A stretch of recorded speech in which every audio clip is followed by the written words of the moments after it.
El señor que está acá es uno de los tipos distintos de la Argentina. Es un tipo de los que no tienen mucho renombre, no tienen mucha, tal vez, preponderancia en el asidero societario o en la masividad.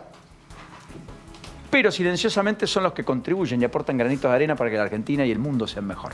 Es pediatra, argentino, recibido acá, que trabaja, da clases, estudia en el exterior. Y que tiene una fundación y tiene un objetivo recontra loable.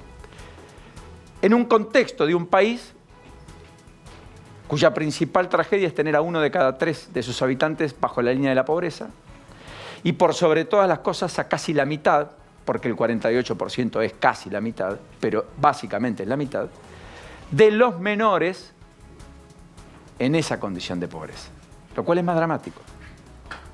Pensando en perspectiva y en futuro, es la principal tragedia. Chicos que no se alimentan como corresponde, que no tienen las mismas posibilidades, que viven en niveles de hacinamiento que no debieran, o que viven compartiendo experiencias en un mundo que tiene poco de reglas, que tiene poco de expectativas, que hay poco de esfuerzo y sacrificio, y con una tendencia creciente a que la estructuralidad de esa pobreza generan un caldo de cultivo y un germen para un desapego a la ley y falta de comprensión del otro, que termina en una violencia que a todas luces obviamente es más que perturbadora. Doctor, gracias por este ratito. Gracias, Paulino. Gracias. Perdón por la presentación.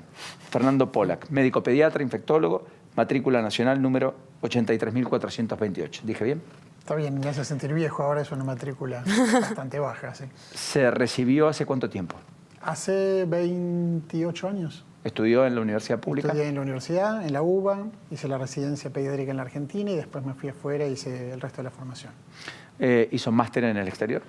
Sí, hice pediatría en el exterior, después hice un postdoctorado de 3 años en infecciosas, después quedé como profesor en Johns Hopkins, que es una universidad médica, y después también en Vanderbilt y bueno, así. ¿Y da clases en la Universidad de la República en Uruguay? Estoy en distintos lugares, digamos, sí, permanentemente. Es parte de mi trabajo, soy una especie de circunambulante, ¿no? Así que, ¿cuánto hace que volvió a la Argentina?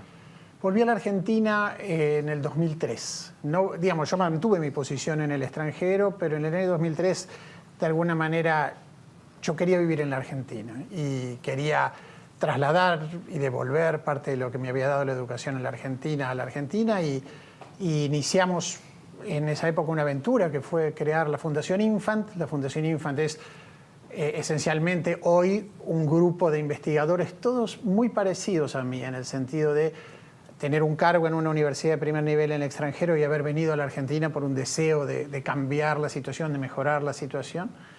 Y para albergar a esta gente y para mejorar la situación de los chicos, para mejorar la mortalidad infantil, para mejorar las enfermedades respiratorias, que es a lo que yo me dedico. ¿No se arrepiente de haber vuelto? No, no me arrepiento de haber vuelto. La verdad que me siento, con todos los vaivenes que tiene la Argentina, que no voy a negar que los tiene, me siento privilegiado. Hago lo que yo siempre quise hacer y que pensé que iba a ser difícil hacer en la Argentina y finalmente hoy, 16 años en la Argentina, ha funcionado. Nosotros hemos generado básicamente un grupo de gente que compite por fondos a nivel internacional. Hace 16 años que el Instituto Nacional de Estados Unidos, el NIH, nos da fondos para hacer investigación. Eso es muy difícil. Es como que hagas 16 años seguidos películas en Hollywood. Hace 11 años que tenemos fundado de la Fundación Bill y Melinda Gates. La Fundación Bill Gates. De la Fundación Bill Gates. Trabaja mucho decididamente en estos temas, ¿verdad? Bill Gates es realmente el actor de salud pública más importante del mundo. ¿Perdón? Sí, Bill Gates es el actor de salud pública más importante del mundo. La gente cree que Bill Gates es solamente el dueño de Microsoft. Bill Gates es la persona por la cual se mueve gran parte de la salud pública en el mundo. Impresionante. Sí, sí. Y usted que está... A ver, primero, la mortalidad infantil que tiene Argentina, ¿está por encima de la media, por debajo de la media? Bueno, la mortalidad infantil en la Argentina, para dar una idea concreta, Noruega, que es el país que menos mortalidad infantil tiene 3 chicos que mueren cada 1000 que nacen, de todas causas, ¿no? 3 de cada 1000 se mueren. Kenia tiene 50 chicos que mueren de cada 1000. Los países en guerra como Afganistán o Irak tienen 200 de cada 1000. La Argentina tiene 10. Chile está un poco más abajo, o sea que está mejor que la Argentina. Uruguay también. Brasil está un poquito más arriba que la Argentina. Nosotros estamos en concreto en el mundo sudamericano de la mortalidad. Nosotros trabajamos para que la mortalidad argentina se vuelva la mortalidad noruega algún día. Noruega tampoco lo hizo en un día.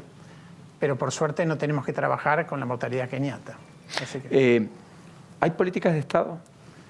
ojalá hubiera más políticas de Estado.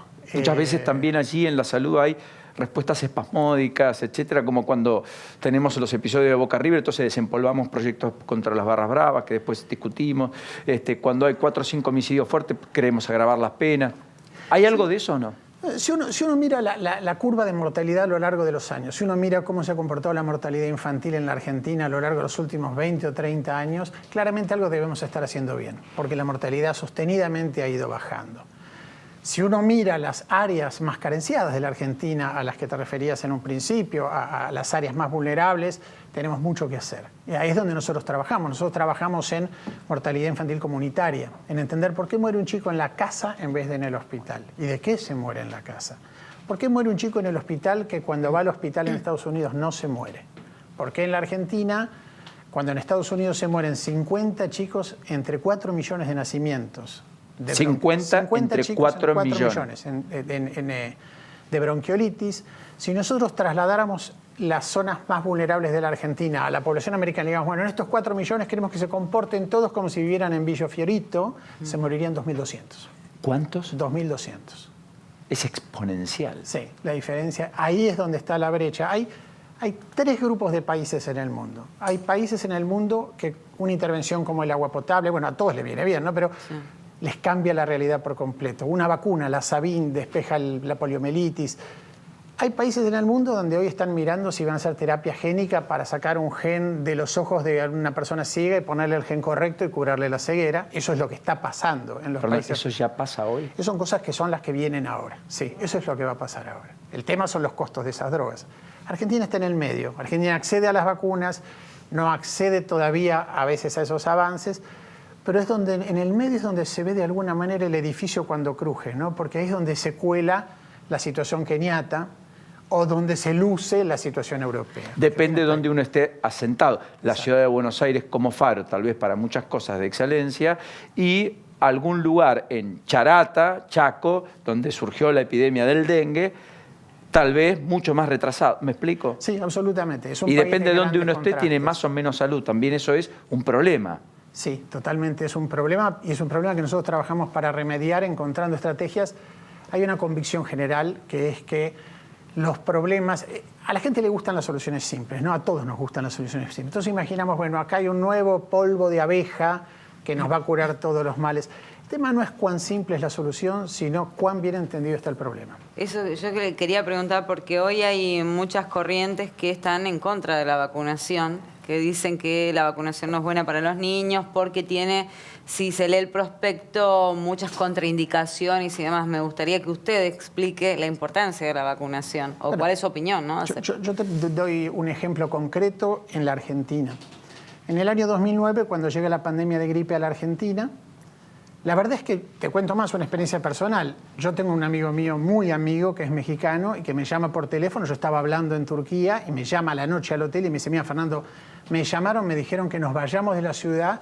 Mi secretaria tiene una compañera de trabajo que se murió de gripe. Digo, bueno, qué raro. Empezó en México, ¿se acuerdan la pandemia del 2009? Sí. Hablamos, yo hablé con la gente de Estados Unidos del CDC, porque nosotros trabajamos con ellos. Cuando llega a la Argentina, yo era bastante escéptico inicialmente. Y de repente, amigos míos que están en el día a día, en la trinchera de la medicina, me dicen, la cosa está muy brava. Nosotros armamos un trabajo en el cual miramos la mortalidad por gripe en 1.300.000 chicos argentinos del conurbano. 1.300.000. En ese 1.300.000 se murieron 13 veces más chicos que el año anterior. O sea, fue una situación muy complicada. Entonces, a partir de ese estudio, identificamos la mejor estrategia de vacunación para el año 2010. Y la publicamos en una revista que se llama el New England Journal of Medicine, como si fuera el New York Times de la medicina, que definió cómo vacunar para Estados Unidos, para Europa y para Argentina. Y cuando Argentina implementa muy bien la campaña de vacunación del 2010, al año siguiente, en el 1.300.000 chicos, no hubo un solo muerto. ¿Perdón? No hubo uno. No o sea, nadie. 13 veces más. A cero. Sin vacuna, con vacuna, cero. Sí.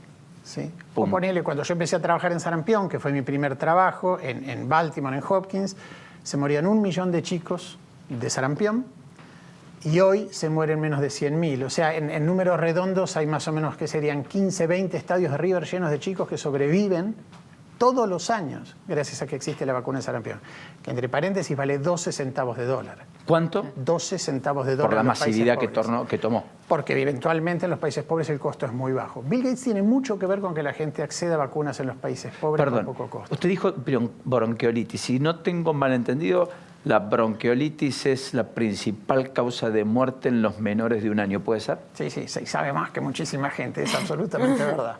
No, porque uno convive con esos brotes y por eso hay tanto, ni bien surge algún caso, de preocupación y ocupación. La pregunta es, ¿eso tiene vacuna hoy? No, la bronquiolitis mata por masividad y no por severidad. La bronquiolitis es tan común, tan común, tan común que si uno tiene algún otro problema, la bronquiolitis es el pajarito que se para arriba del iceberg y lo derrumba. La vacuna de bronquiolitis demoró como 50 años en venir y nosotros estuvimos trabajando mucho en estos últimos años. De hecho, la Fundación Infant, que yo dirijo, hizo una gran parte de la contribución a aprobar a que esa vacuna pueda testearse. Porque esto es interesante, a ver si lo puedo explicar bien. Yo no juego al bridge ni sé jugar, pero yo sé que cuando se juega al bridge uno tiene que cantar la mano antes de jugar, tiene que decir lo que va a hacer antes de hacerlo. Eso es lo que le piden las agencias regulatorias a los que testean vacunas. Le dicen, no me vengas que voy a testear una vacuna y voy a ver qué pasa. Me decís exacto lo que va a pasar, porque imagínense que yo testeo una vacuna para parar la diarrea, todo el mundo tiene diarrea, pero no se le cae más el pelo. Entonces digo, no, bueno, ahora voy a licenciar mi vacuna contra la caída de pelo. Eso no se puede hacer. Está muy bien. Pues, entonces, válida la explicación. Cuando se plantea esto, y Bill Gates, en sociedad con una biotecnológica pequeña, plantea hacer una vacuna sincicial de bronquiolitis, tienen que decirle a la FDA, nosotros vamos a testear estos criterios. Esos criterios que se le proponen a la FDA son argentinos. Son criterios del conurbano bonaerense hechos por la Fundación. O sea que ellos tomaron nuestro trabajo, eso está escrito, no estoy diciendo nada que no esté publicado, y los pusieron como criterios a cumplir. Perdón, o sea que estamos muy cerca de tener una vacuna contra la bronquiolitis gestado en virtud del know-how argentino y el campo argentino. Sí, sí, bueno, argentino, en ese contexto sí, y la Argentina ha tenido sitios en Tucumán, en Buenos Aires, que han trabajado en esta vacuna y que han liderado, detrás de Sudáfrica, y después Argentina con Australia, Estados Unidos, han liderado todo el camino al desarrollo de la vacuna esta. Consulta, acá en la Argentina hay una movida de mucha gente que prefiere no vacunar a sus hijos. Por eso lo que le decía, es lo que decía yo recién, justamente. No, pero yo digo, ¿cómo puede repercutir en nosotros si un niño no se vacuna? Ya todos los que estamos vacunados puede tener un perjuicio. No, sí. ¿De qué manera sostener? Porque es obligatorio vacunarse. Yo te contestaría en dos planos. El primero es, hay estudios que muestran que cuando vos a una persona que está en contra de las vacunas le explicás por qué lo que él piensa no es correcto, no se vuelve a favor de las vacunas, sino que se polariza más aún en contra de las vacunas. Claro. Pues es una mentalidad conspirativa, ¿no? Me estás escondiendo lo que me escondieron y ahora me lo escondes más. Del otro lado, lo que vos decís es un punto central y es el tema de la inmunidad colectiva, la idea de vacunar para proteger a la comunidad. Me vacuno porque voy a visitar a mi abuelo y no lo puedo contagiar porque lo mato. Me vacuno porque tengo un hijo pequeño. Claro. Importante. Hay una investigadora que trabaja conmigo hace muchos años, que estuvo varios años también en la universidad en el extranjero, en Vanderbilt, que se llama Romina Lipster, que tiene una charla de TED, yo paso el aviso de TED, que es excepcional sobre inmunidad colectiva. Es una charla que tomó la aerolínea Delta y la tuvo en los aviones durante un montón de tiempo. ¿Cómo se llama? Romina Lipster se llama. Y se llama Inmunidad Colectiva. Argentina. Argentina, y yo recomiendo que la vean. Vale la pena. Vamos a buscar. Lo escucho tan apasionado. Sí. ¿Tiene aporte estatal? Poco. No, la Argentina es un país curioso. La Argentina es un país que se enorgullece de los científicos que trabajan para la Argentina, pero a la que le cuesta mucho apoyar a los científicos en la Argentina. Traducido. La política se llena la boca hablando de los científicos, la calidad, la excelencia, etcétera, pero en el momento de poner la plata la pone en otro lugar, no en los científicos. La Argentina, la política de la Argentina. Yo tengo de Bill Gates y del Instituto Nacional de Salud de Estados Unidos y los institutos europeos más de 400 millones de pesos invertidos en la Argentina para mejorar la salud sanitaria argentina, porque de eso vivo y de eso trabajamos. Yo no tengo ni un 5% de eso de ningún fondo argentino. No tiene 20 millones de pesos de la Argentina sobre los Ni 400. remotamente. Mirá vos. No.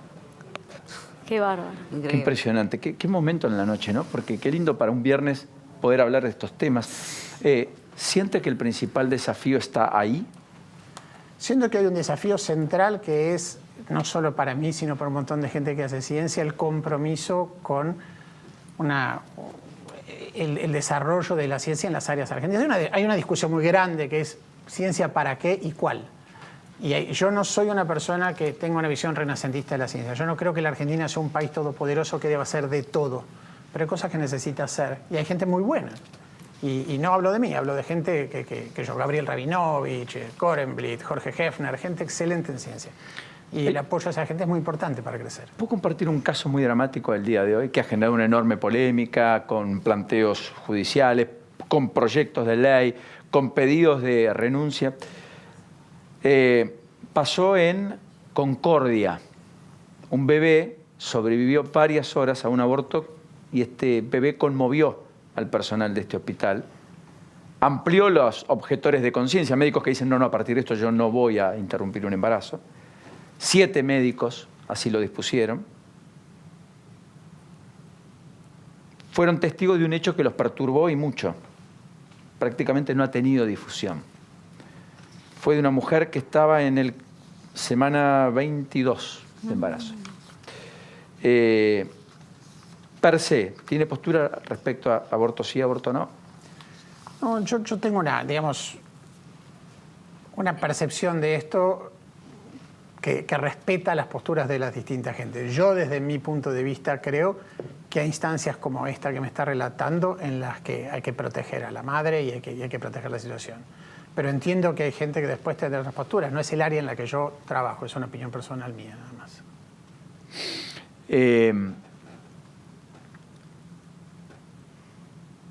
La gente o los chiquitos que mueren por bronquiolitis son la mitad de los que mueren antes del año de vida. Absolutamente.